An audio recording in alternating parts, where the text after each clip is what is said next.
జరగడానికి నీ కృప దయచేయమని ఈ బలిష్ట వయసును తోడుగా ఉంచి అక్కల తీర్చి మీరే మహిమ పొందమని ఘనత మహిమ ప్రభావాలు మీకు ఆరోపించుకొని యేసు ప్రభు వారి అతి శ్రేష్టమైన నామం బట్టి స్తుతించి ప్రార్థన చేసి ఆయనకి వేడుకుంటూ ఉన్నాము తండ్రి.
పాట సంఖ్య 67. పాట సంఖ్య 67.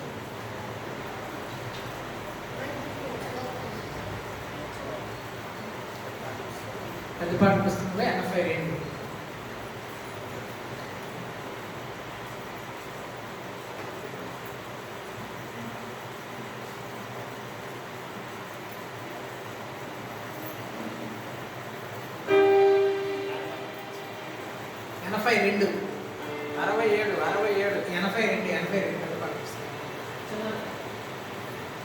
స్తోత్రిస్తున్న నేను మాదు తండ్రి సత్యముతో ఆత్మతమే.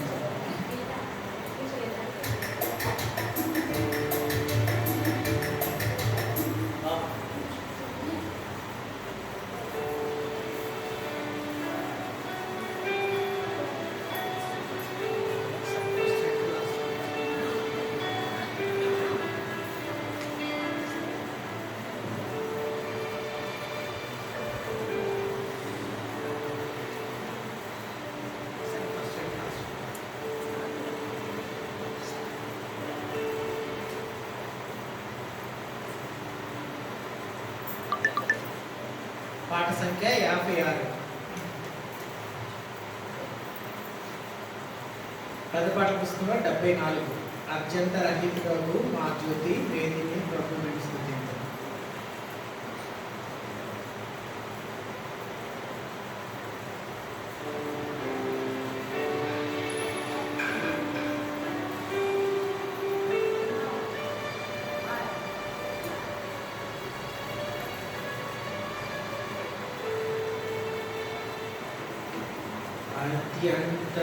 అత్యంతరహితుడా వగు మా జ్యోతి వేదిని ప్రభుని స్తుతింతుము. వేదిని ప్రభుని స్తుతింతుము. వేదిని ప్రభుని స్తుతింతుము. మా దీనత పరిణితి కృపాని శుద్ధ దివ్యగా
స్థిరమాగు ఆత్మనిమ్ము. తీరాకతో నీ సాక్ష్యము చాటను, స్థిరమాగు ఆత్మనిమ్ము. శ్రేష్ఠురాల పావురామాని రోమాన ఇష్టం కురు బలవన్యవతి. శ్రేష్ఠురాల పావురామాని రోమాన ఇష్టం కురు బలవన్యవతి. ఇష్టం కురు బలవన్యవతి. ఇష్టం కురు బలవన్యవతి.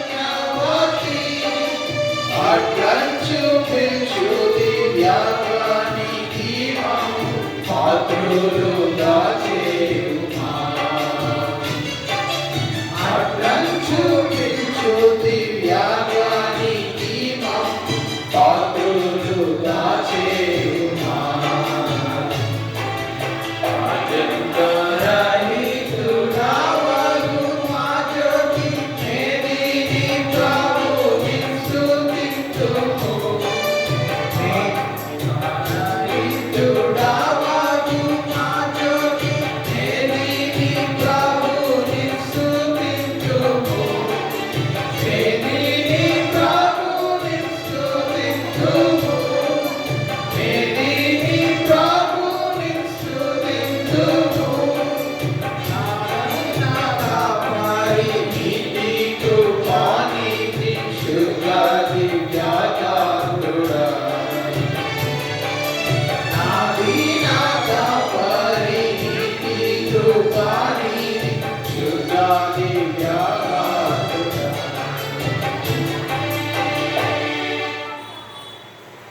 పాట సంఖ్య 70. నోరారగా చేతును దైవారాధన.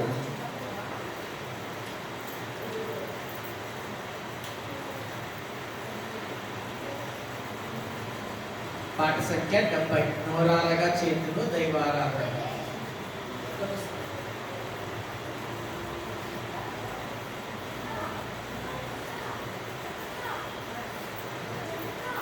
డెబ్బై 70.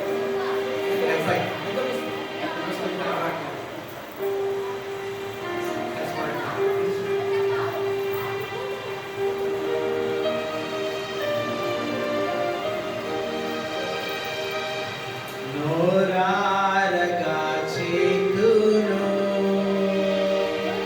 నోరారగా చేతును దైవారాధన.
ప్రభు యేసు నాకై నీ సర్వము ఇచ్చింది, ప్రేమను బట్టి అర్పించుకుంది నాకే.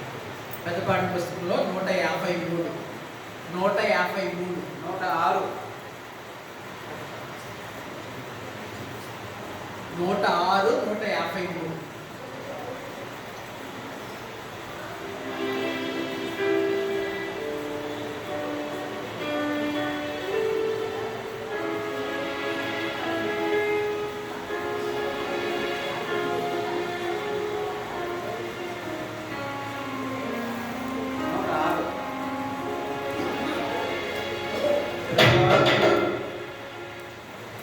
ప్రభు యేసు నాకై నీ సర్వము నిచ్చితివి, ప్రభు యేసు నాకై నీ సర్వము నిచ్చితివి. ప్రేమను బట్టి అర్పించుకొంటివి నాకై, ప్రేమను బట్టి అర్పించుకొంటివి నాకై. ప్రభు యేసు నాకై నీ సర్వము నిచ్చితివి, ప్రభు యేసు నాకై నీ సర్వము నిచ్చితివి. శిరస్సును నిచ్చితివి ముళ్ళ మకుటముకై, స్వామి నా పాపముల కొరకే. శిరస్సును నిచ్చితివి ముళ్ళ మకుటముకై, స్వామి నా పాపముల కొరకే. సాహిత్యజాల నివేదన బహుగా, సాహిత్యజాల నివేదన బహుగా, సాధించితివి ప్రేమ తోడా, సాధించితివి ప్రేమ తోడా. ప్రభు యేసు నాకై నీ సర్వము నిచ్చితివి, ప్రభు యేసు నాకై నీ సర్వము నిచ్చితివి. కన్నులనిచ్చితివి కన్నీరు మార్చ, కరుణించి నా స్థితిని చూచి. కన్నులనిచ్చితివి కన్నీరు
ప్రేమ తండ్రి, దయగలిగిన దేవా, నీ యొక్క పాద సన్నిధిలో మీకు వందనాలు, స్తుతులు, స్తోత్రాలు చెల్లించుకుంటూ ప్రభా నీ యొక్క పాద సన్నిధిలో ప్రభా మేము అడుగు పెట్టడానికి మీరు ఇచ్చిన యొక్క ధన్యతను బట్టి నీకు వందనాలు, స్తుతులు, స్తోత్రాలు దేవా. మహోన్నతుడు, మహాగణుడు, పరిశుద్ధులైన దేవుడు ప్రభా, మాతోటి అల్పులైన మాతోటి ప్రభు మీరు నివసించడానికి ప్రభా ఈ భూలోకంలో ప్రభు మానవ శరీరాన్ని ప్రభు ఏర్పాటు చేసుకొని కన్యక గర్భవతి కుమారుని కన్ను అతనికి ఇమ్మానుయేలు అని పేరు పెట్టబడను. ఇమ్మానుయేలు పేరుకు దేవుడు మనకు తోడు అని ప్రభా పాత నిబంధన గ్రంథంలోనే ప్రభా మీరు మాకు అనుగ్రహించి ఉన్నారు తండ్రి. ప్రభా మమ్మల్ని ఈ లోకంలో తల్లిదండ్రులు విడిచిపెట్టిన, బంధుమిత్రులు విడిచిపెట్టిన, ప్రభా ఎవరు విడిచిపెట్టినా కూడా ప్రభా మీరు మమ్మల్ని ప్రభా నిరంతరము అక్కన చేర్చుకొని హత్తుకొని ప్రభా ముదిమి వచ్చు వరకు ప్రభా మీరు మమ్మల్ని ఎత్తుకునే వాడవుగా, ఓదార్చే దేవుడుగా, నడిపించే దేవుడుగా, రక్షించే దేవుడుగా, కాపాడే దేవుడుగా ప్రభా మీరు మాకున్నారు దేవా. అందుబట్టి మీకు వందనాలు, స్తుతులు, స్తోత్రాలు ప్రభా. ఈ యొక్క పరిశుద్ధ దినంలో మీ యొక్క పరిశుద్ధ ఆవరణలోకి తీసుకొచ్చిన ప్రతి ఒక్క ఆత్మను బట్టి నీకు వందనాలు, స్తుతులు, స్తోత్రాలు అయ్యా. ప్రభా వారు ఎటువంటి అవసరతతోటి ప్రభా నీ యొక్క మందిరంలోకి వచ్చి ఉన్నారో ప్రభా వారి యొక్క ప్రతి ఒక్క అవసరత మీరు ఎదిగిన దేవుడు తండ్రి. ప్రభా యేసుక్రీస్తు నామములో వారి యొక్క ప్రతి అవసరత తీర్చబడును గాక అని ప్రకటిస్తూ ఉన్నాము దేవా. ధైర్యం తండ్రి, కృప కలిగిన దేవా, మిమ్మల్ని ఆరాధించుకు మునుపు ప్రభా వాక్యంలో ప్రభా కొన్ని సందర్భాలను మేము చూడాలని ఆశపడుతుండగా ప్రభా నా యొక్క నోరును మీరు ముట్టండి తండ్రి. ప్రభా ధారాళమైన స్వరాన్ని అనుగ్రహించండి, సిలువ చాటు నన్ను మరుగుపరచండి ప్రభా. నజరుడైన యేసుక్రీస్తు వారిని ప్రభా మా ముందు మీరు ప్రత్యక్ష చేయవలసిందిగా ప్రార్థన చేస్తా ఉన్నాను ప్రభా. మాట్లాడే మాటలు నావి కావు తండ్రి. ప్రభా మీరు ఇచ్చిన స్వరాన్ని ఆధారంగా చేసుకొని, మీరు ఇచ్చిన తలంపులను ఆధారంగా చేసుకొని మాట్లాడుతూ ఉండగా మీ యొక్క పరిపూర్ణమైన శక్తితోటి, బలంతోటి, పరిశుద్ధాత్మ ప్రభావంతో ప్రభా నన్ను మమ్మల్ని నింపవలసిందిగా ప్రార్థన చేస్తా ఉన్నాం. శత్రువు సాతానుడు కనబడి రీతిగా ఏమాత్రం కూడా పని చేయకుండా ప్రభా ఈ యొక్క ఆవరణం అంతటినీ కూడా ప్రభా నజరుడైన యేసుక్రీస్తు రక్త శక్తి కిందికి ప్రభా తీసుకొస్తూ ఉన్నాం తండ్రి. ప్రభా ఇంకెవరైతే ప్రభా మార్గ మధ్యలో ఉన్నారో వారందరినీ కూడా సకాలంలో తీసుకురావాల్సిందిగా ప్రార్థన చేస్తా ఉన్నాం. ప్రత్యేకించి ప్రభా యొక్క దినాన ప్రభు బాప్తీసాలు కలిగి ఉండాలని ఆశపడుతూ ఉన్నాం తండ్రి. ప్రభా బాప్తీసంలో సాక్ష్యమైన బిడ్డల బట్టి నీకు వందనాలు.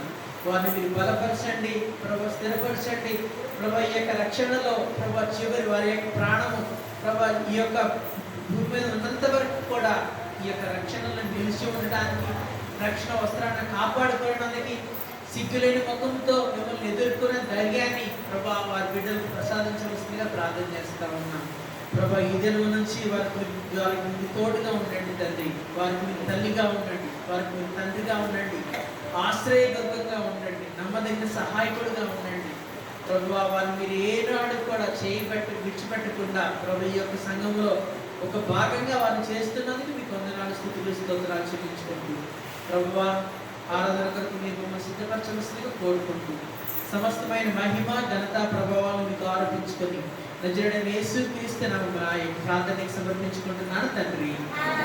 ఆమేన్.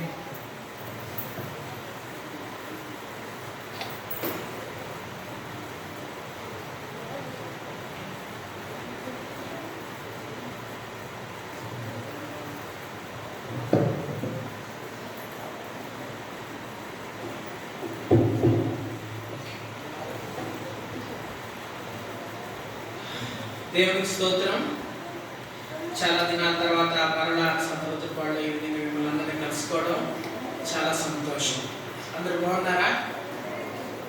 ఈ యొక్క సందర్భంలో మనము ప్రభువుని ఆరాధించుకున్నకు మునుపు దేవుని వాక్యంలో నుంచి కొన్ని లేఖన భాగాలు చదువుకొని ప్రభువుని ఆత్మతోటి సత్యముతోటి ఆరాధన చేయడానికి దేవుడు మనకు సహాయం చేయును గాక. దయచేసి చూడండి, లూకా సువార్త 15వ అధ్యాయం. లూకా సువార్త 15వ అధ్యాయం 11వ వచనం దగ్గర నుంచి 24వ వచనం వరకు మనం అందరం కూడా మార్చి చదువుకున్నాం. లూకా సువార్త 15వ అధ్యాయం 11వ వచనం దగ్గర నుంచి 25వ వచనం వరకు. లేదంటే 24వ వచనం. తెలుగు బైబిల్లో 68వ పేజీ, 68వ page, right side 68 page number. ఈసారి అందరూ ఓకే. మరియు ఆయన ఇట్లనెను, ఒక మనుషునికి 2 కుమారులు నుండిరి. వారిలో చిన్నవాడు, 12వ చదవండి. వారిలో చిన్నవాడు, తండ్రి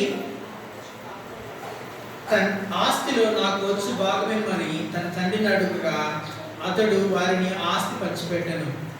కొన్ని దినములైన తర్వాత ఆ చిన్న కుమారుడు సమస్తమును కూర్చుకొని దూరదేశములకు ప్రయాణమైపోయి అచ్చట తన ఆస్తిని దుర్వ్యాపారం వలన పాడు చేసెను.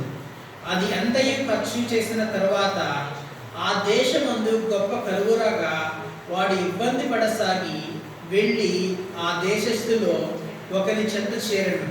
అతడు పందులను మేపుటకు తన పొలములోనికి వారిని పంపెను. 16వ వచనం చదవండి. 16 చదవండి.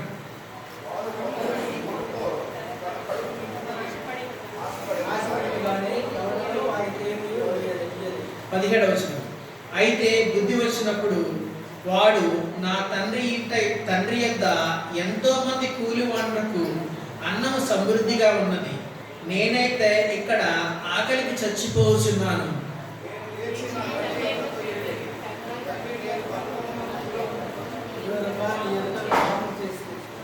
ఇక మీదట నీ కుమారుడిని అనిపించుకొనుటకు యోగ్యుడను కాను.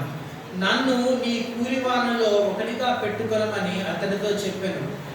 అతనితో చెప్పుదననుకొని లేచి తండ్రి యొద్దకు వచ్చాను.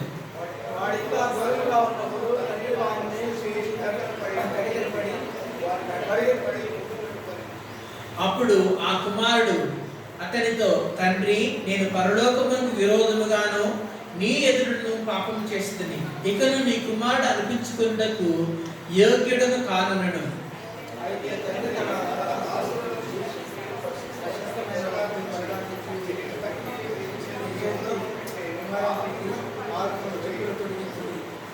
కొవ్విన దూడను తెచ్చి వధించుడి, మనము తిని సంతోషపడదుము. 24వ వచనం. ఈ నా కుమారుడు చనిపోయి మరలా బ్రతికెను, తప్పిపోయి దొరికెనని చెప్పాను. అంతటా వారు సంతోషపడసాగిరి.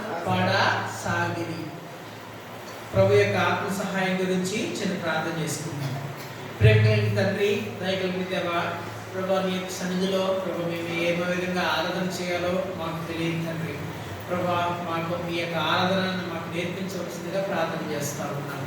ప్రభు, మిమ్మల్ని ఏ విధంగా స్తుతించాలో, మిమ్మల్ని ఏ విధంగా కొనియాడాలో, ప్రభు మీరు ఇచ్చిన యొక్క రక్షణ కార్యాన్ని, మీరు మా జీవితంలో జరిగించిన యొక్క రక్షణ కార్యానికి బదులుగా మేము ఏమి చెల్లించాలో మాకైతే తెలియదు, కానీ వాక్యం ద్వారా మేము మమ్మల్ని సంధించవలసిందిగా కోరుకుంటా ఉన్నాం.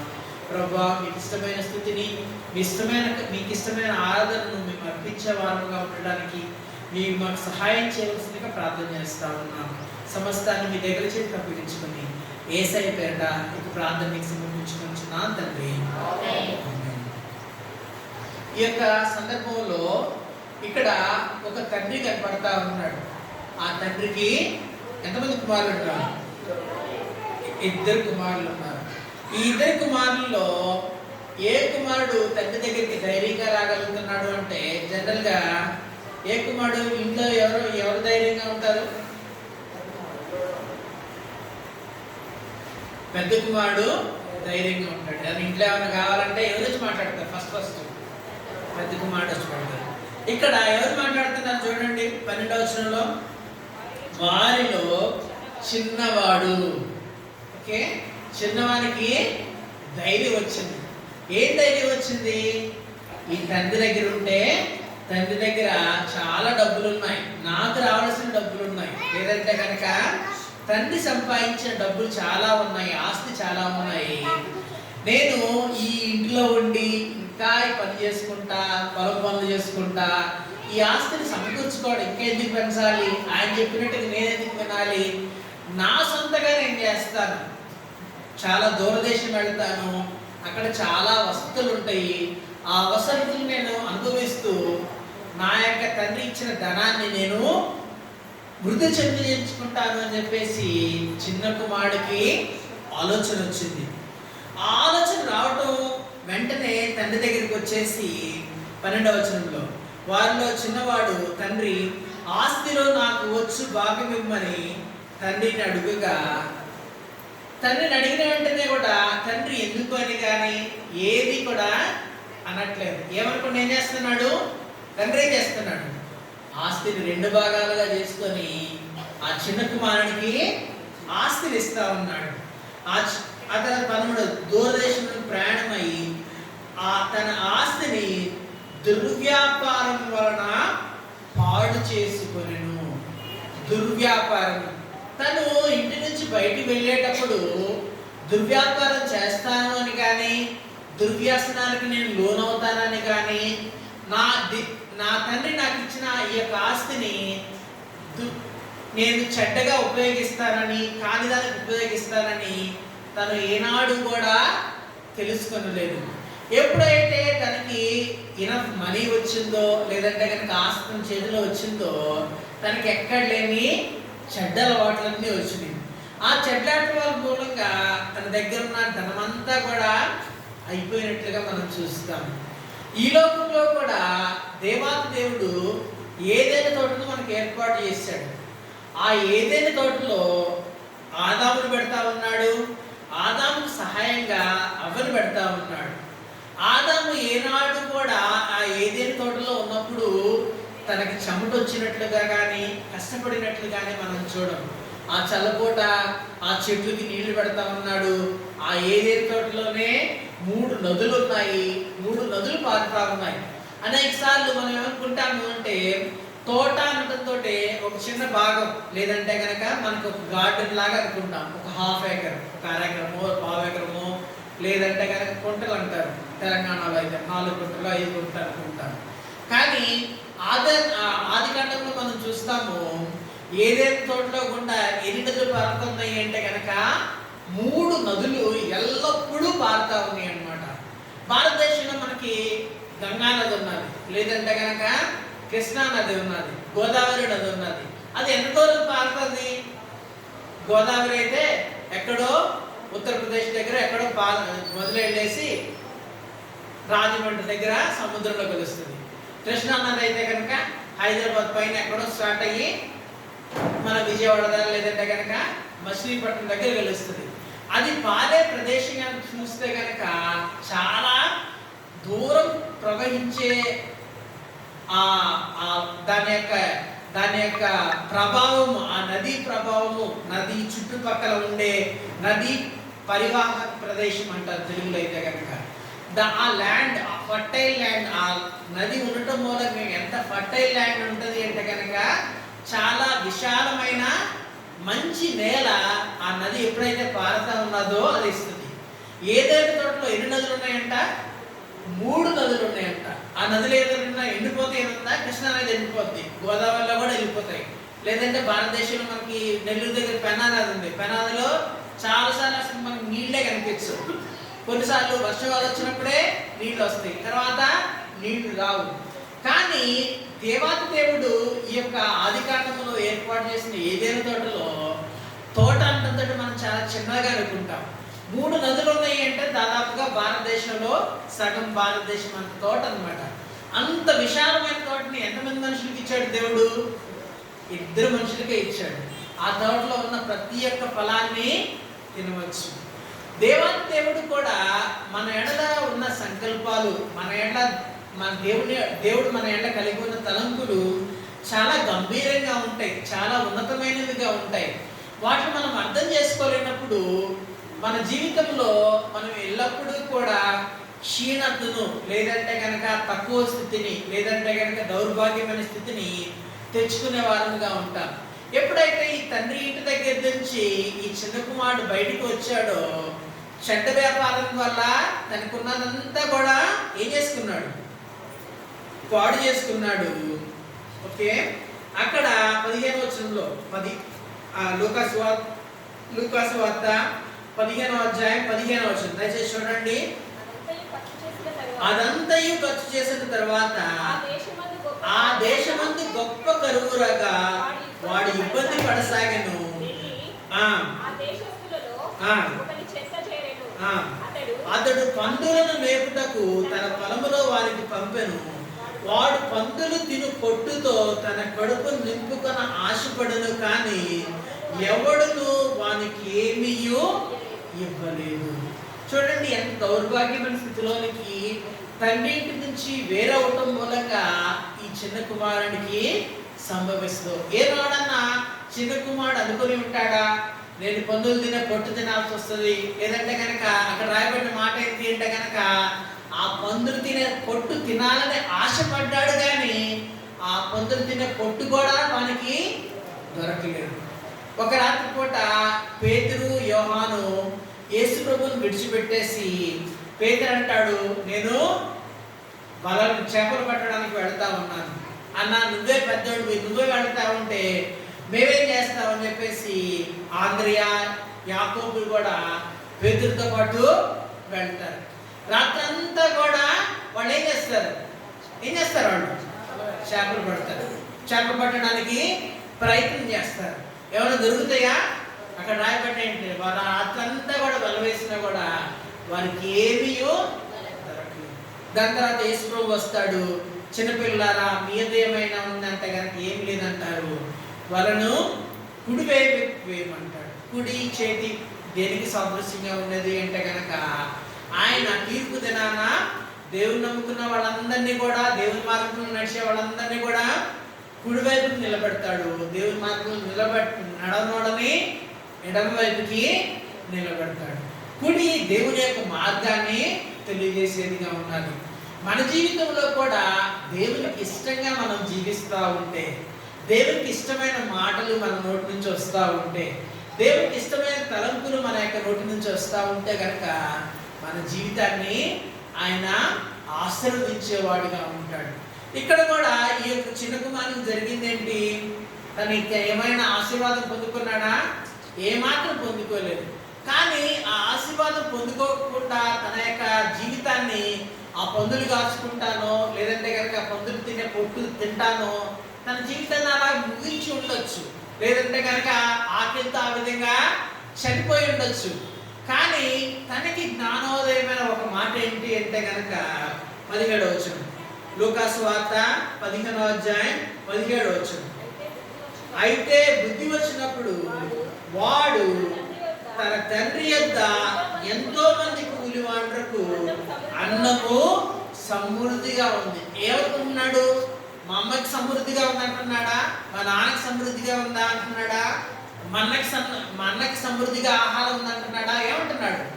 కూలివాండ్రకు సమృద్ధిగా ఉంది. కూలివాండ్రకే సమృద్ధిగా ఉంటే కుమారుడైన నాకెంత సమృద్ధిగా ఉండాలి? కాబట్టి నేను ఈ దౌర్భాగ్యమైన స్థితిలో నేను ఉండను, ఈ పాపపు జీవితంలో నేను జీవించను, ఈ పందులతో నేను సహవాసం చేయను, ఈ పందులు తినే పొట్టు తినడానికి నేను ఆశపడను. నేను ఎక్కడైతే తప్పిపోయానో, ఎక్కడైతే నేను పడిపోయానో దాన్ని నేను గుర్తెరుగుతా ఉన్నాను. మరలా నేను ఎక్కడికి వెళ్తా ఉన్నాను? నా తండ్రి ఇంటికి వెళ్తా ఉన్నాను. నా తండ్రి ఇంటికి వెళ్ళేసి నా యథార్థమైన స్థితిని నేను చెప్పుకుంటాను. ఏంటి ఆయన యథార్థమైన స్థితి? తన యొక్క ఆస్తిని ఎప్పుడైతే తన భాగాన్ని తీసుకున్నాడో, తను ఏమాత్రం కూడా కుమారుడు ఏమాత్రం కాడు. తండ్రికి కుమారుడికి ఉన్న సంబంధము తెగిపోయింది. అందును బట్టి మన యొక్క జీవితంలో కూడా మన పాపాలను బట్టి మన పాపము మనల్ని తండ్రితో దూరం చేస్తా ఉన్నది. యేసుక్రీస్తు ప్రభుతో దూరం చేస్తా ఉన్నది. తండ్రి యొక్క ప్రేమ మన జీవితంలో మన మీదకి రాకుండా అనేక సార్లు సాతానుడు ఈ యొక్క కష్టాల్లో, ఇబ్బందుల్లో, ఇరుకుల్లో మనం నిలబెట్టేవాడుగా, కృంగదీసేవాడుగా ఉంటాడు.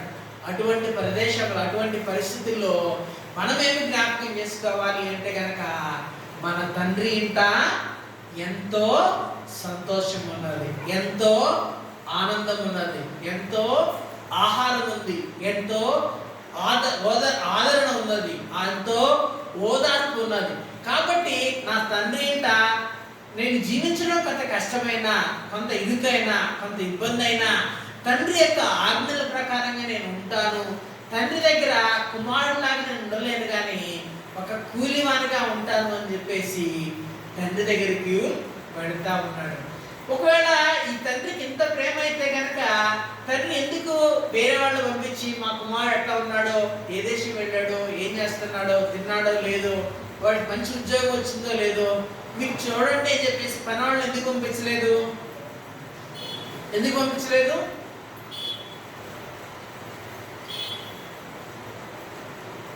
ఈ యొక్క కథలో ఎవరు అడుగుతా ఉన్నారు? తండ్రి పంపిస్తున్నాడా లేకపోతే కుమారుడు వెళ్తా ఉన్నాడా? కుమారుడు వెళ్తా ఉన్నాడు. కుమారుడికి తెలియాలి తండ్రి ఇంటిలో ఉన్న గొప్పతనం.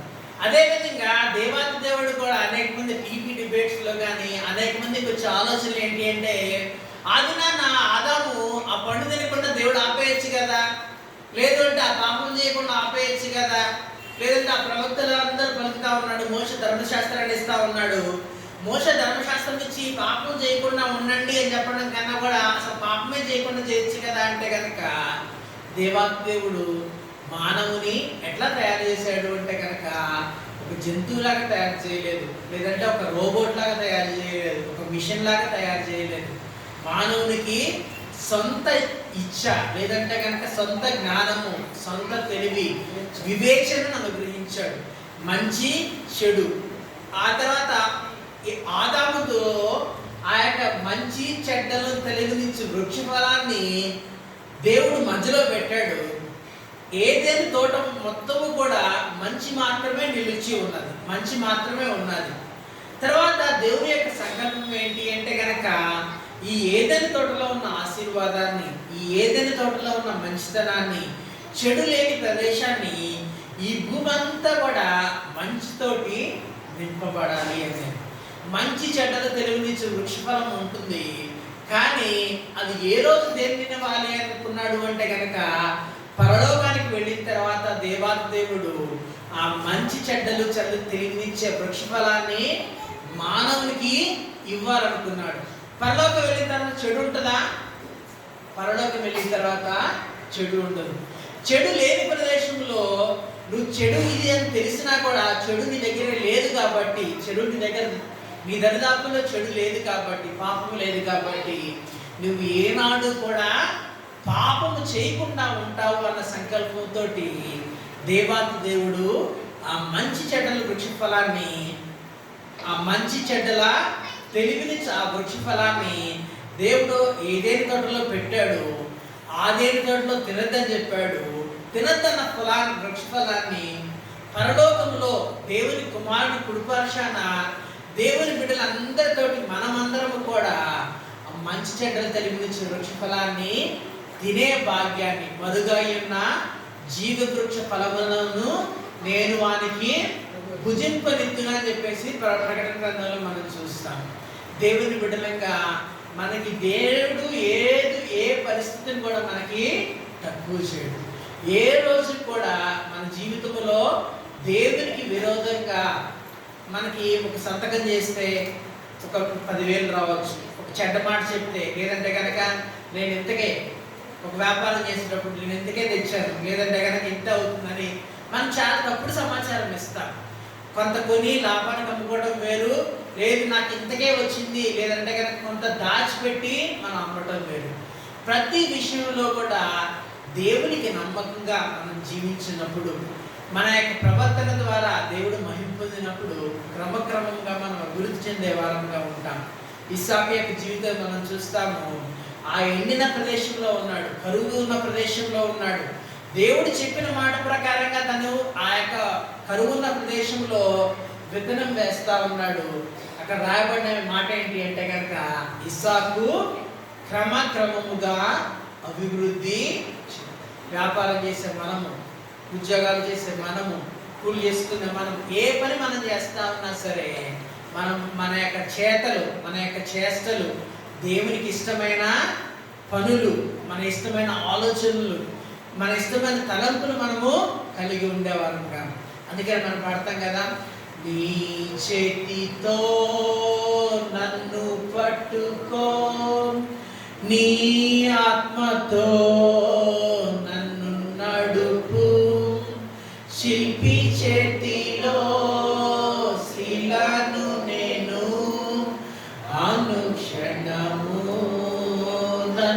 చెక్కుము. శిల్పి చేతిలో శిలను నేను అనుక్షణము నన్ను చెక్కుము.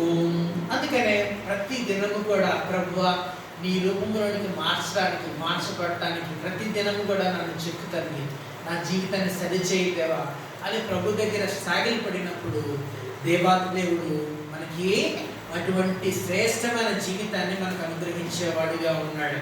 ఇక్కడ జరిగింది ఏంటి అంటే కనుక లూకాసు వార్త 15వ అధ్యాయంలో ఎప్పుడైతే ఆ కుమారుడు వస్తా ఉన్నాడో 22వ వచనం, లూకాసు వార్త 15వ అధ్యాయం 22వ వచనం, అయితే తన తండ్రి తన దాసులను చూచి ప్రశస్త వస్త్రము త్వరగా తెచ్చి వీనికి కట్టి వీని చేతికి ఉంగరము పెట్టి వీని పాదములకు చెప్పులు తొడిగించుడి, కొవ్విన దూడను తెచ్చి వధించుడి, మనము తిని సంతోషించుదుము. ఈయన కుమారుడు చనిపోయి మరలా బ్రతికెను, తప్పిపోయి మరలా దొరికెను. మన పాపముల ద్వారా శాపముల ద్వారా చచ్చిన వారమై ఉండగా యేసుక్రీస్తు ప్రభు వారు తన యొక్క రక్తము ద్వారా మనలందరినీ కూడా విమోచించినట్లుగా ఉన్నాడు. మొట్టమొదటిగా మనం చూస్తే కనుక ఈ తండ్రి ఏం చేస్తా ఉన్నాడు అంటే కనుక ప్రశస్త వస్త్రాన్ని ఇస్తా ఉన్నాడు. దయచేసి చూడండి, యెషయా గ్రంథము 61వ అధ్యాయం, యెషయా గ్రంథము 61వ అధ్యాయం 10వ వచనం. శృంగారమైన పాగా ధరించుకొనిన పెళ్లి కుమారుని రీతిగాను ఆభరణములతో అలంకరించుకొనిన పెళ్లి కుమార్తె రీతిగాను ఆయన రక్షణ వస్త్రములను నాకు ధరింపజేసి ఉన్నాడు. ఈ తప్పిపోయిన కుమారునికి ఏ వస్త్రం ఇస్తున్నాడు? ప్రశస్తమైన వస్త్రం ఇస్తా ఉన్నాడు. దేవాతి దేవుడు అయితే గనక 61వ అధ్యాయం 10వ వచనములో ఆయన రక్షణ వస్త్రము నాకు అలంకరించింది. ప్రభువా మీరు ఇచ్చిన రక్షణను బట్టి మీకు వందనాలు అని చెప్పేసి ప్రభువును మనము స్తుతించే వారముగా ఉండాలి. అదేవిధంగా చూడండి 61వ యెషయా గ్రంథం 61వ అధ్యాయం 3వ వచనం, సియోనులో దుఃఖించు వారికి ఉల్లాస వస్త్రములు ధరింపజేయుటకును బూడిదకు ప్రతిగా భూదండను దుఃఖమునకు ప్రతిగా ఆనంద తైలమును భారభరితమైన ఆత్మకు ప్రతిగా స్తుతి వస్త్రములను వారికిచ్చుటకు ఆయన నన్ను పంపి ఉన్నాడు.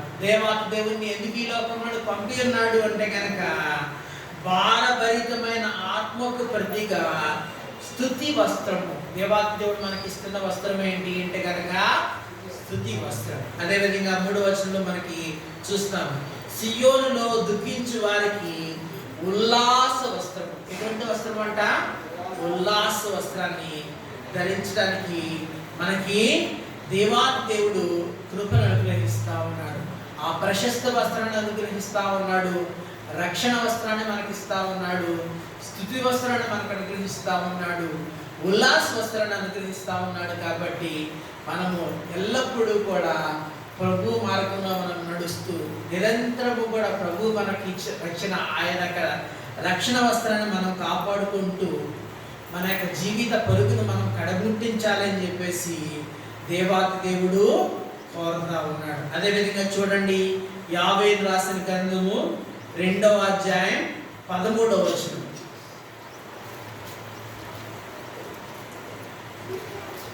యావేలు 2వ అధ్యాయం 13వ వచనం, మీ దేవుడైన యెహోవా కరుణా వాత్సల్యము గలవాడును శాంతమూర్తియు అత్యంత కృపగలవాడునై ఉండి తాను చేయనుద్దేశించిన కీడును చేయక పశ్చాత్తాపపడును గాక కనుక మీ వస్త్రములను గాక మీ హృదయములను చింపుకొని ఆయన తట్టు తిరుగుడు. దేవుడు ఏం చింపుకోమంటా ఉన్నాడు?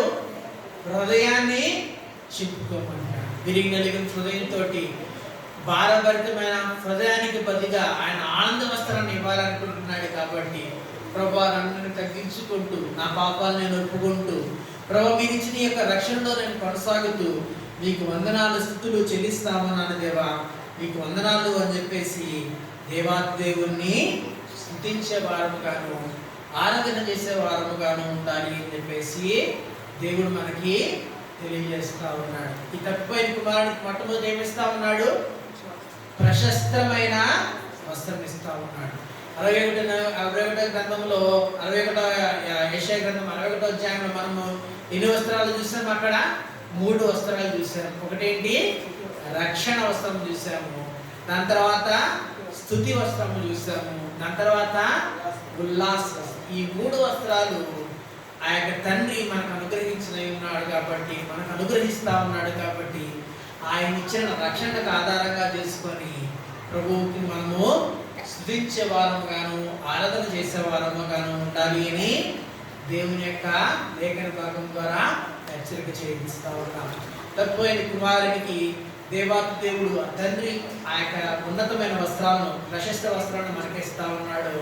మనకి దేవుడు తన యొక్క కుమారుని యొక్క రక్తము ద్వారా మనకి రక్షణ ఇస్తా ఉన్నాడు, స్తుతిని ఇస్తా ఉన్నాడు, ఆనందాన్ని ఇస్తా ఉన్నాడు, ఉల్లాసాన్ని ఇస్తా ఉన్నాడు. ఈ లోకంలో ఎన్ని కష్టాలున్నా ఎన్ని బాధలు ఉన్నా సరే ప్రభువా నీ యొక్క సన్నిధి రావడంతో ప్రభు మీరు నాకు సంతోషాన్ని ఇస్తా ఉన్నారు, మీరు నాకు ఆనందాన్ని ఇస్తా ఉన్నారు, మీరు నాకు ఉల్లాసాన్ని ఇస్తా ఉన్నారు. దీనంతటికి కారణం ఏంటి అంటే కనుక మీరు నాకు ఇచ్చిన ఈ యొక్క రక్షణ, మీకు వందనాలు దేవా అని చెప్పేసి ప్రభువును మనము స్తుతించే వారముగాను ఆరాధన చేసే వారముగాను ఉండాలి అని చెప్పేసి ప్రభు పేరట మనము చేస్తా ఉన్నాం. దేవుడి మాటలు దీవించును గాక. మోకరించండి. మనం లేచి నిలబడి పాట పాడుకుంటా. లేచి నిలబడినప్పుడు ముందుకు జరిగి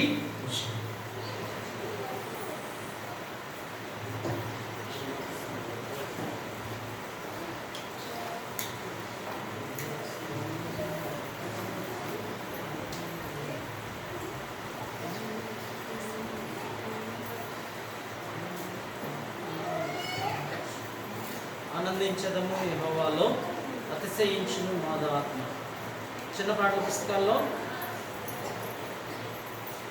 420, చిన్న పాటల పుస్తకాల్లో 420, పెద్ద పాటల పుస్తకాల్లో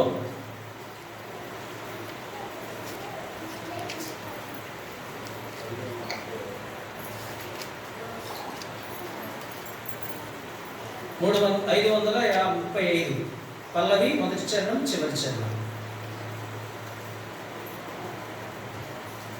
చిన్న పాటల పుస్తకాల్లో 420, పెద్ద పాటల పుస్తకాల్లో 535 పల్లవి మొదటి చరణం చివరి చరణం.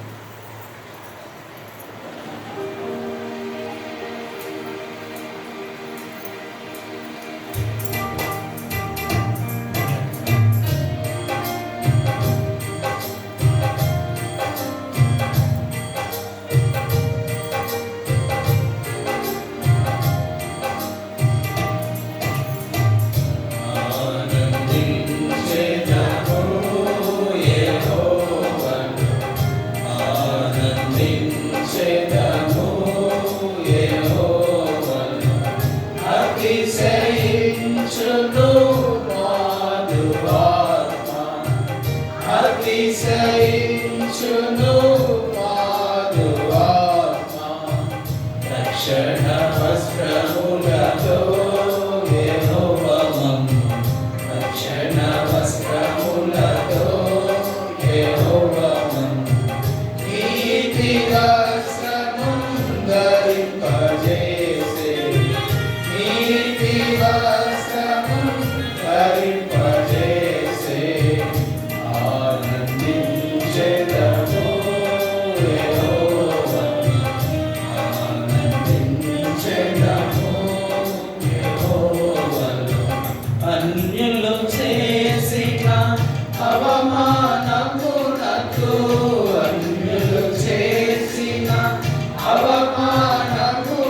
మార్చు ప్రతిగా మార్చు రెట్టింపుగా ఘనతను ప్రతిగా మార్చు రెట్టింపుగా ఘనతను నిందకు ప్రతిగా పొందిన భాగ్యము నిందకు ప్రతిగా పొందిన భాగ్యము అనుభవించుచు హర్షితురంటివి అనుభవించుచు హర్షితురంటివి ఆనందించెదము యెహోవాను ఆనందించెదము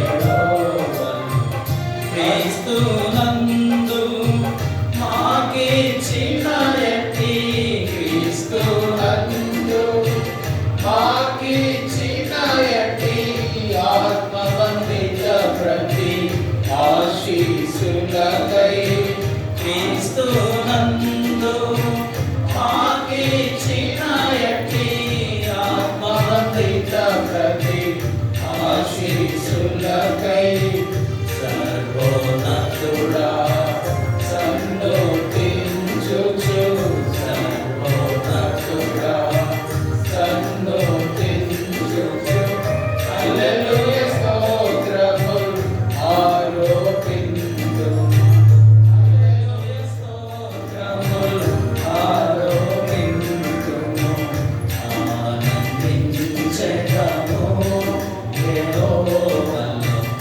ఆనందించెదము యెహోవాను అతిశయించును మారు ఆత్మ అతిశయించును మారు ఆత్మ రక్షణ వస్త్రములతో యెహోవాను రక్షణ వస్త్రములతో యెహోవాను నీతి వస్త్రములు ధరింపజేసే నీతి వస్త్రములు ధరింపజేసే ఆనందించెదము యెహోవాను ఆనందించెదము యెహోవాను.